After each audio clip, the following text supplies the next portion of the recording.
Jei vairuoji šitą markę, servisas tave myli labiau nei šeima. Kalbam apie BMW dyzelius. Visi galvoja tą patį. 3 litrų dyzelis – saugus pasirinkimas.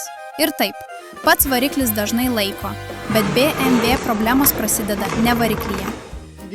Problem engine kaput. EGR neša suodžius, PCV prideda alyvos, įsirbimas tampa lipnus ir po kiek laiko užauga anglim.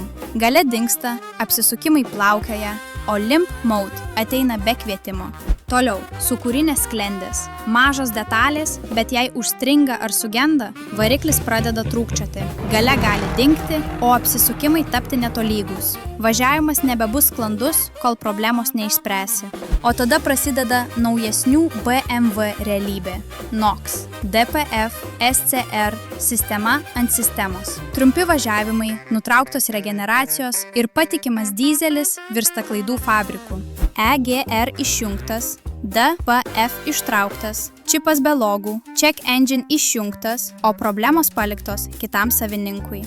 Ir jei rimtai, ji nėra bloga mašina, bet ji neatleidžia taupimo. Todėl jei vairuoji BMW, servisas tave matys dažniau nei draugai. O jei nori bent su kažkuo pabendrauti ir nebankrutuot, pasek mus.